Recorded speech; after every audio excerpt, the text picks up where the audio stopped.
Hello everyone. ज्ञान study classes में आपका स्वागत है।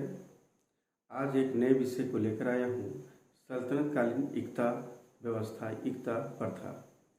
इक्ता जो है एक अरबी शब्द है। इसका अर्थ होती है प्रशासकीय अधिकार प्रदान करने हेतु, यानी प्रशासन में जो अधिकार दी जाती है उसका प्रयोग करने के लिए इसका इक्ता का नाम दिया गया है। इक्ता व्यवस्था जो थी यह मुस्लिमों के शासनकाल के अस्तित्व में आने के बाद ही हुई थी, यानी हमारा मुस्लिम सत्ता जब आई थी तो उसी समय जो है विभिन्न विभागों में जो है कार्य करने के लिए विशेष खंडों में जो है विभाजित किया गया, जिसे उस समय इक्ता नहीं बल्कि उस समय कता के नाम से जाना गया।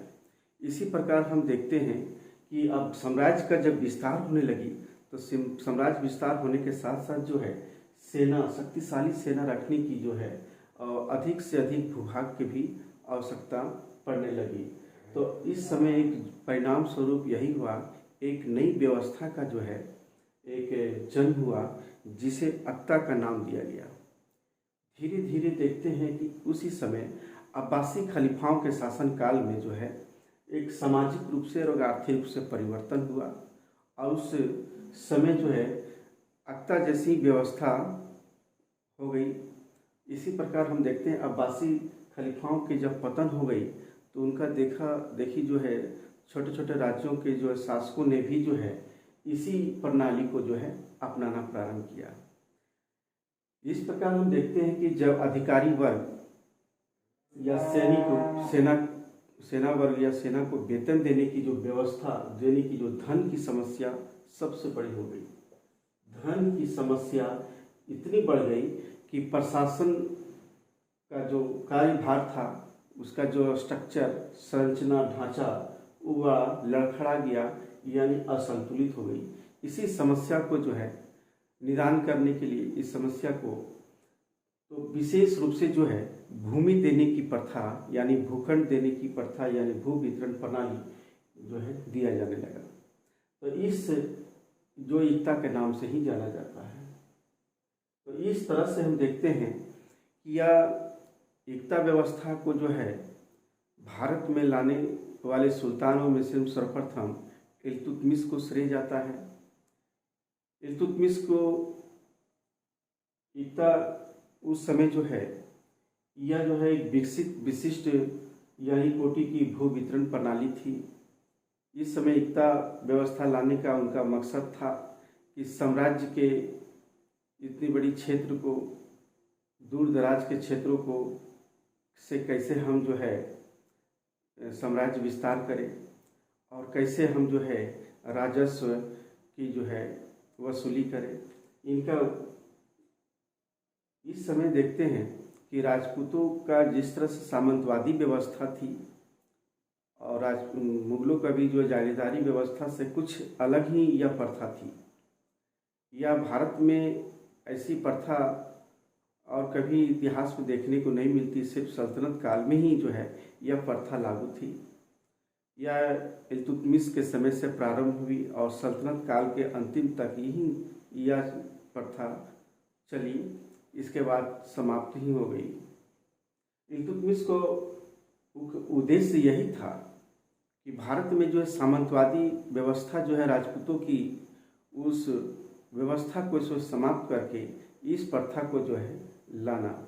दूसरा हमारा था कि साम्राज्य के भारत इतने बड़े क्षेत्रों में जो बटा हुआ है, क्षेत्र जुड़ा हुआ है, जो सुल्तान जो दूर दराज के विभागों में जितने बड़े क्षेत्रों में जो है दूर दराज के क्षेत्रों को कैसे केंद्र को जोड़ना है। इन चाहते थे कि सभी को, यानी ग्रामीण क्षेत्र से भी जो है जोड़ना था। तीसरा यही था कि हम इससे जोड़ करके जो है हम राजस्व का गारंटी ले लेंगे, यानी उपज का जो अधिशेष भाग था उसका बड़ा भाग हमें उपलब्ध होगा। हालांकि यह पहले से चली आ रही सल्तनत काल में खराज के रूप में वह किसान तो दे दी जाती थी, तो उसी रूप में ये सब इक्ता प्रथा थी। इक्ता व्यवस्था में जो है जब तुर्कों का यहाँ आगमन हुआ, हालांकि कुतुबुद्दीन ऐबक तो अधिक दिन तक नहीं रह पाए, इल्तुतमिश को सारा समय मिला। इन्होंने जो है सबसे पहले जब आए थे तो इन लोग यहाँ की भाषाओं के बारे में, यहाँ के रीति रिवाजों परंपराओं के बारे में और यहाँ की जो है सारी चीज़ें से अनभिज्ञ थे। इन लोग सिर्फ उपभोग ही कर सकते थे, उत्पादन वर्ग के तो नहीं थे। तो इसलिए जो इस प्रथा को लादने का यही मकसद था कि कैसे हम जो है उस क्षेत्र तक पहुँचे जहाँ हमें उस क्षेत्र तक हमारा अधिकार बना रहे। तो इस तरह से जो है इन क्षेत्रों को सबसे पहले जो है इनका उद्देश्य तो यही रहा, लेकिन सुल्तानों और जब इक़्तेदारों को जो बांटा गया तो उनके संबंध में बहुत सारी परिस्थितियों पर निर्भर भी करता है कि किस प्रकार के इक़्ता दिया जाए। तो जीते हुए प्रदेश में जो थे, जो जीत जाते थे, उस प्रदेश में जो इक़्तेदारों की नियुक्ति खुद स्वयं सुल्तान ही करते थे।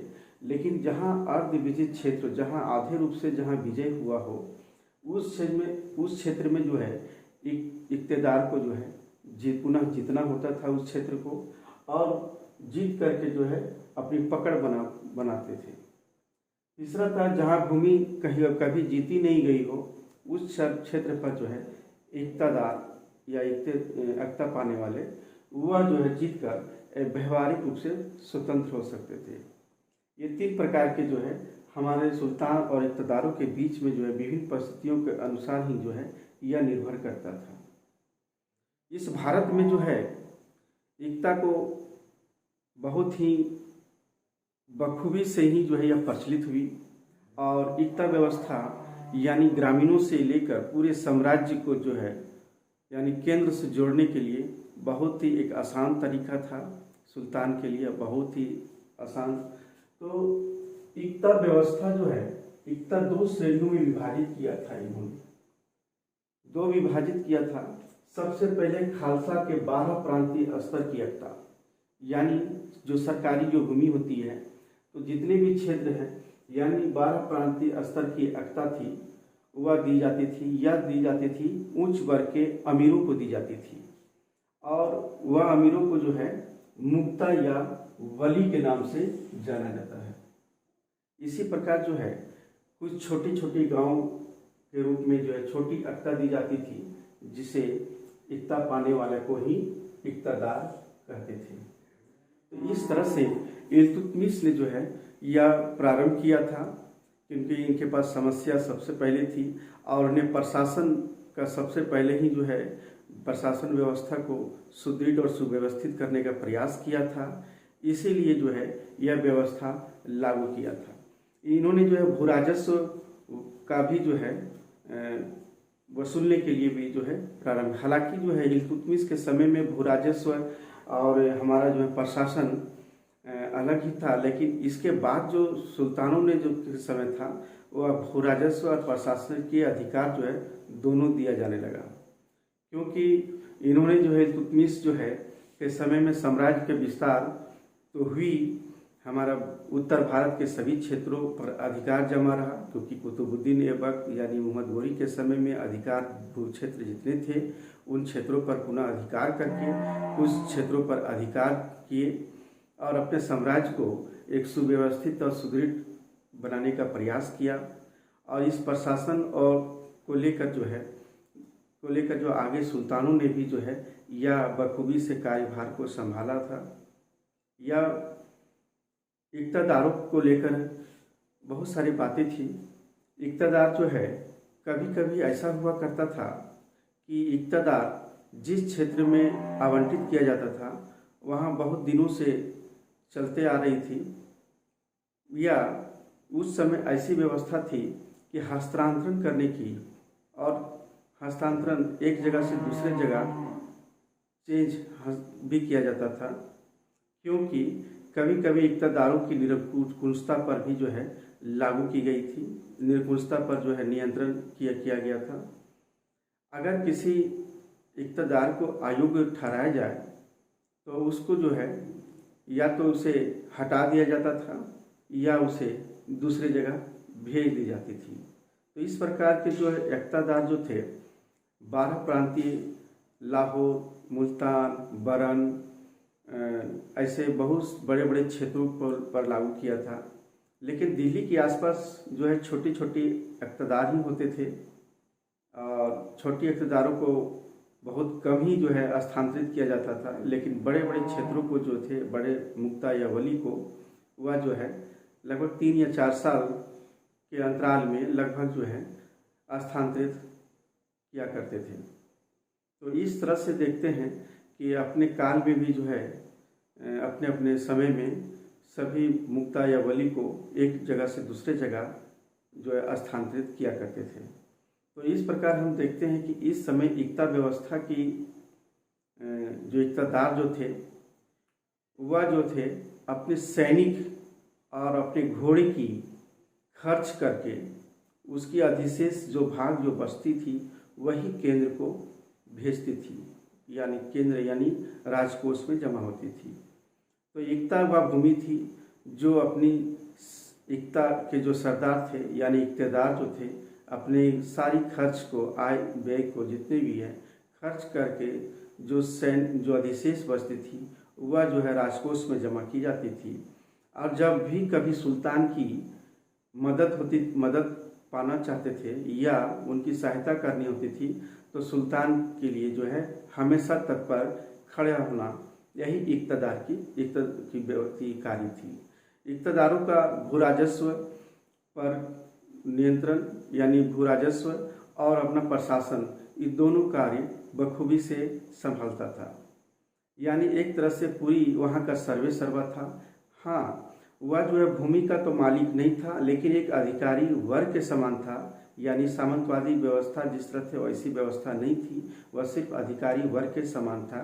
अगर वह अयोग्य हो तो दूसरी जगह भेज दी जाती थी या उस पद से हटा दी जाती थी या किसी दूसरे को वह अक्ता उस क्षेत्र को भूखंड को दे दी जाती थी। तो इस प्रकार जो है इक़्ता व्यवस्था में हम देखते हैं कि बहुत सारी बातें थी। सभी सुल्तानों ने भी जो है विभिन्न कार्य किए हैं। जैसे हमारा बलबन जब आए थे तो इन्होंने जो है ख्वाजा की नियुक्ति की थी, क्योंकि ये जो है इक़्ता के नियंत्रण के लिए किया था। इक़्तिदारों की जो है नियंत्रण के लिए जो है ख्वाजा की नियुक्ति की थी ताकि जो है उस पर शिकंजा कस सके। क्योंकि उस समय वंशानुगत जो है इक़्तिदारों का उन्मूलन करना चाह रहे थे, क्योंकि पहले से चली आ रही थी, एक जगह पैठ बना चुके थे। तो इसको बहुत प्रयास किया कि इसे जो है वंशानुगत इक़्तिदारों को समाप्त करना। फिर भी काफ़ी हद तक सफल नहीं रहा, लेकिन असफल ही रहा उन्मूलन करने में, उसे समाप्त करने में। और इस तरह से बलबन भी जो है के समय में भी जो है इक़्ता व्यवस्था बहुत ही काफ़ी कार्य जो था सराहनीय था। तो हम देखते हैं कि अलाउद्दीन खिलजी के समय में ये भी इक़्ता व्यवस्था को बहुत ही कायम रखा, यानी इक़्ता व्यवस्था को जो है अच्छा से उसका बखूबी से चला। इन्होंने क्या किया कि इन्होंने निजी घुड़सवारों की सेना को जो है वेतन नगद देना प्रारंभ किया था, क्योंकि उस समय इक़्ता क्यों जानते थे कि प्रशासन के लिए सबसे पहले जरूरी था कि हमारा उसको नगद वेतन देने से जो उनकी उत्साह सैनिकों में काफ़ी हो जाती है। क्योंकि उस समय खालसा का जो है पूरा राजस्व जो है वहाँ राजकोष में ही जमा आसानी से हो जाती थी। और इन्होंने जो है निजी घुड़सवारों को जितने भी थे सभी को नगद वेतन देना ही प्रारंभ किया था। ये अपने टैक्स में तो आधा भाग तो उन्हीं कर ही दिया था। तो इस तरह से हम आगे देखते हैं कि मोहम्मद बिन तुगलक के समय में राजस्व और आर्थिक दोनों अधिकारों को जो है सैनिक कार्यभार से अलग कर दिया। हर एक सुल्तानों ने अपने अपने समय में कुछ न कुछ बदलाव करते रहा और अपने राजस्व और आर्थिक क्षेत्रों को जो है इन्होंने अलग कर दिया और अलग करके जो है उसका कार्यभार सौंप दिया।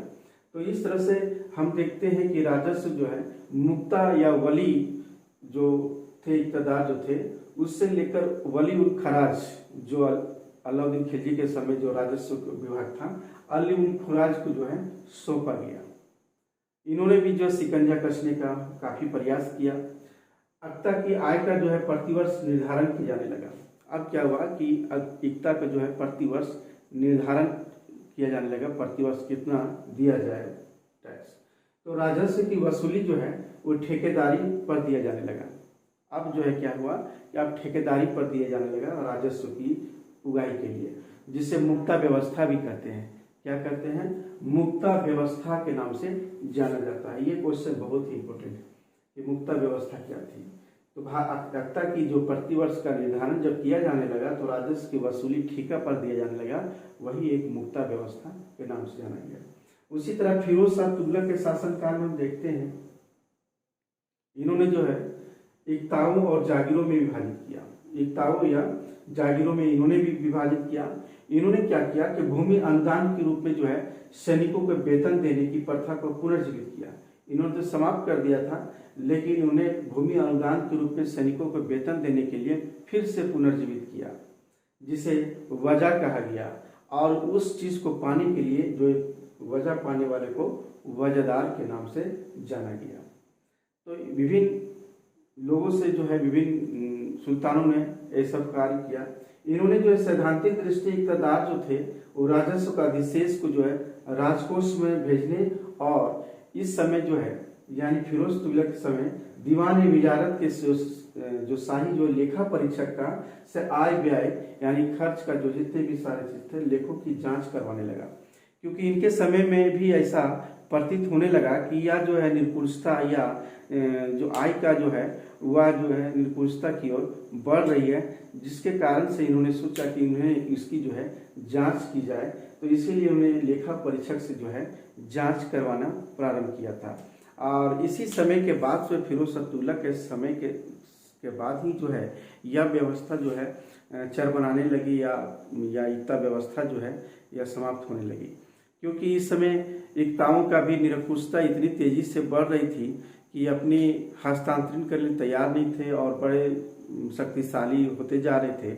यह स्वाभाविक था कि जिसके पास वो पूरी दूर दराज के जहाँ क्षेत्र तक जहाँ जिस क्षेत्र को मिलती थी उस क्षेत्र पर निरंकुशता आना स्वाभाविक हो जाती, क्योंकि धन की लिप्सा लालच ऐसी होती है जिसके कारण से जो है वह अपनी निरंकुशता का जो है कार्य करना प्रारंभ करता है। तो हम देखते हैं कि जो है एकता व्यवस्था जो है ये हमारा केंद्र से जो है यानी बड़े बड़े क्षेत्रों में जो है लोगों को जो है एक जगह से दूसरी जगह स्थानांतरित किया करते थे, लेकिन छोटी जगहों पर उतनी नहीं, क्योंकि छोटी एकताओं को जो है उस पर शिकंजा आसानी से रहता था उसकी आय और व्यय का। तो विभिन्न सुल्तानों ने जो है अपने अपने समय में कुछ ना कुछ परिवर्तन करता रहा, और परिवर्तन के साथ जो एकता व्यवस्था चलती रही। और इसका जो है सबसे बड़ा मुख्य फायदा यही हुआ, लाभ यही हुआ कि इतने बड़े क्षेत्र में भारत को में साम्राज्य में पैर पसारने का तुर्कों का आसान हुआ, और यह एकता व्यवस्था प्रशासन में जो है कार्य करने के लिए सबसे बड़ा अच्छी व्यवस्था उत्पन्न हुई। तो इस तरह से यह एकता व्यवस्था था, और अगले हम वीडियो में जो है अगले बारे में बताएंगे। इसके साथ ही जो है आज का यही समाप्त करते हैं।